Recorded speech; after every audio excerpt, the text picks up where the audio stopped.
important news about healthcare. The important news is that Republicans still have no frickin' clue what they're going to do to replace Obamacare. They just know that they want to replace it. Earlier this week, Bernie Sanders and Ted Cruz attended a CNN-sponsored town hall event where they took questions from the audience, took questions from the moderators about the state of healthcare in the United States. All of the Ted Cruz supporters who watched this thought that he just knocked it out of the park. He did great. Ted Cruz 2020. He is the man for them. Anyone who is watching it who understands the United States healthcare system obviously says that Bernie Sanders was correct in what he said. Now, I was really happy with Bernie's performance.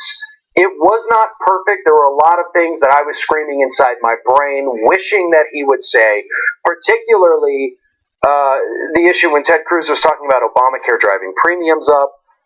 To me, Bernie Sanders should have immediately jumped in and said, that's not possible.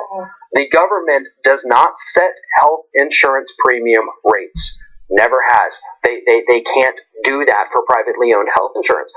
That was a decision made in a boardroom, not on the halls or the floor of Congress. And to me, not saying that was a big missed opportunity, because the government driving up your health insurance rates is a huge Republican talking point, and it's so easily debunked. Maybe he felt he didn't even need to. Maybe he felt people didn't believe it, but they do believe it.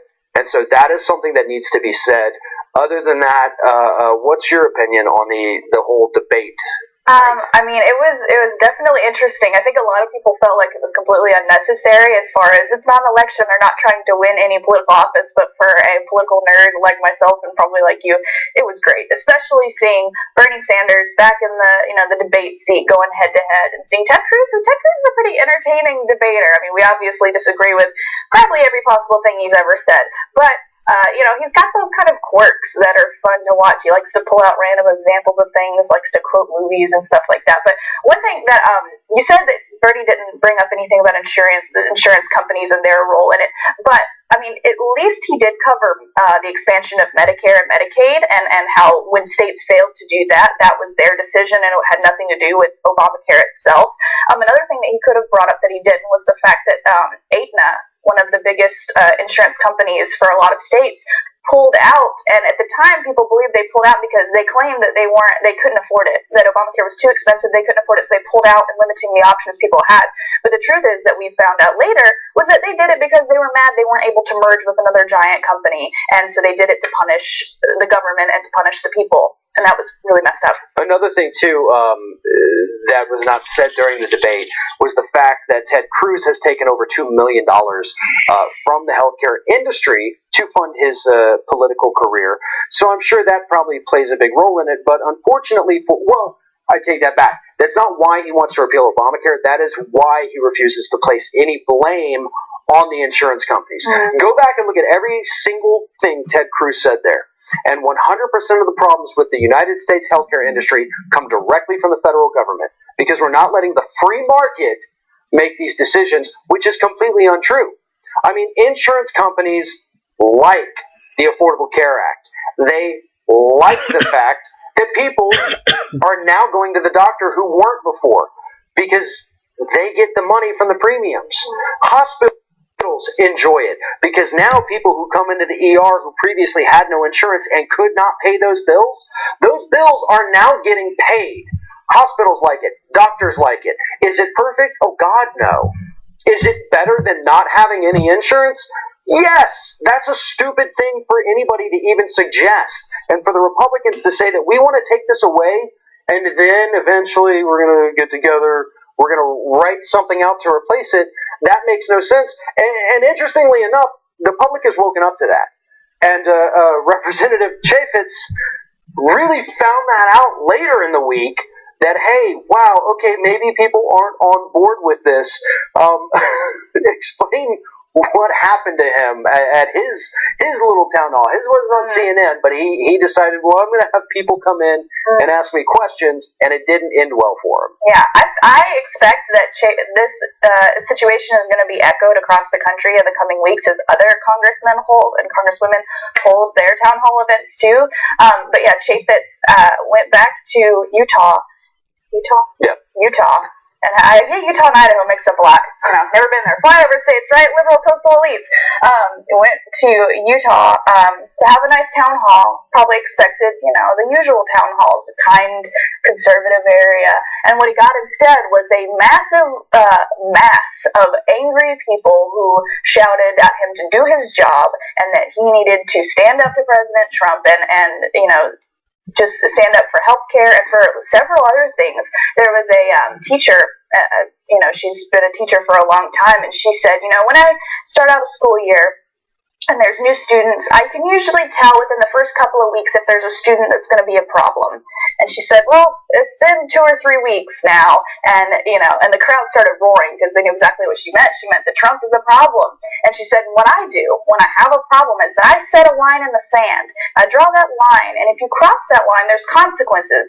And for this president, that consequence is impeachment. And people just went insane. He wasn't even able to speak because of how strongly people were responding and how angry they were. And like I said, this was in Utah. This wasn't in, Washington, D.C. or, somewhere where you expect people to be really politically active. So apparently last night also in Tennessee, there was a similar instance in Tennessee. Yeah, Representative Diane Black.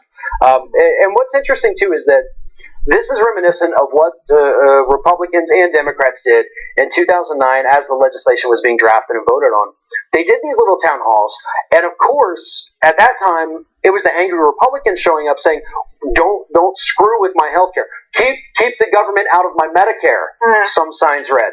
But they were so angry and furious during these town halls, Republicans had all the wind at their backs because they convinced people they didn't want the government involved in healthcare. At one point, one man had his finger bitten off by an angry Republican. And so they thought they could recapture that. They saw that they were in trouble. They saw that things are not going their way right now. Let's go back to the town halls, to the people in healthcare. We're going to get them all fired up. But what's happened, and Bernie Sanders pointed this out the other night, Republicans legitimately did not know that Obamacare was the Affordable Care Act. They didn't know. And so now that they're starting to learn something, they're like, oh no, that thing, no, I like that thing. It didn't actually have the death panels. It didn't actually ration health care and say, oh, I've got to wait 8 months to go to the doctor because I'm at the end of the line. No. It gave me health insurance that my job no longer gives because Republicans and Bill Clinton shipped all the good-paying jobs out of the country with NAFTA and CAFTA. And so, yeah, this is actually a pretty good thing. Again, is it perfect? No. There are so many things wrong with it that it would take another hour just to explain those. But at the end of the day, it is a million times better than not having anything. And Republicans do not think that the public believes that. And they're going to find out. I want more of these town halls because they are just losing their minds finding out that people do not support the thing that they actually elected the Republicans to do. So on one hand, it's good that Republicans see what the public's doing. On the other hand, I'm out of sympathy.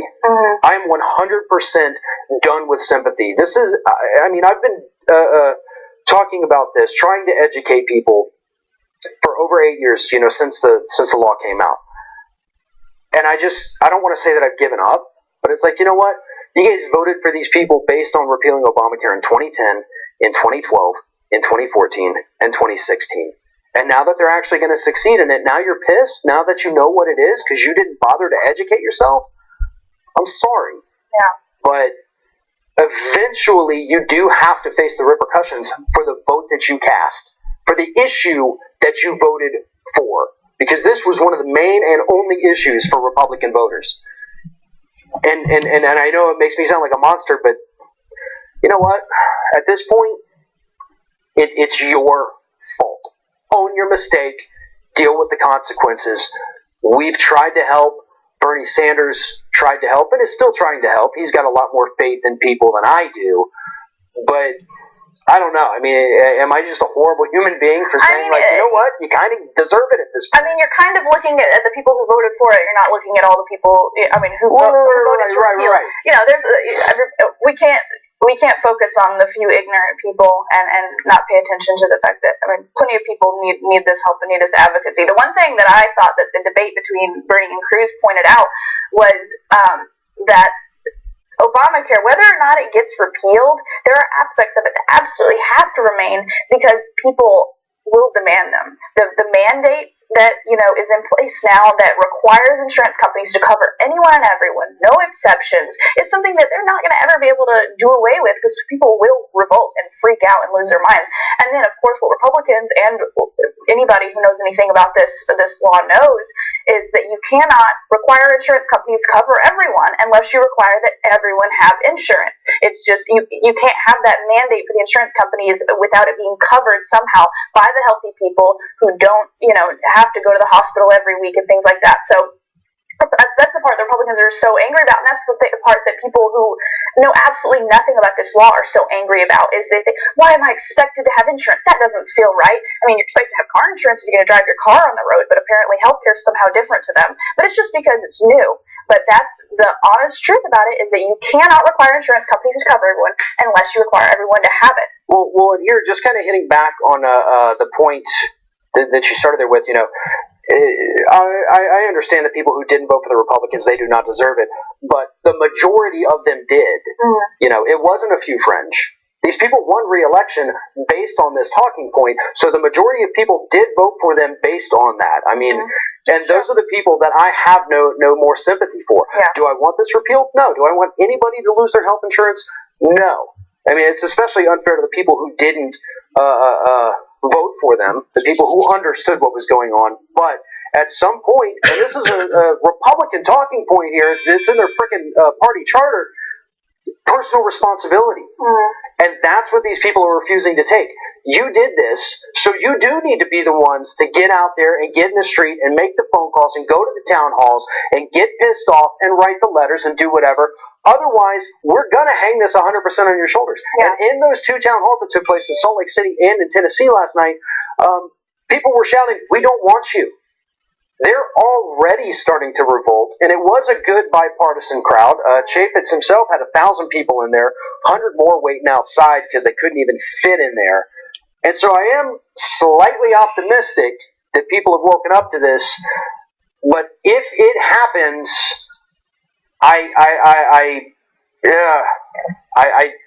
have no sympathy left for the Republican voters.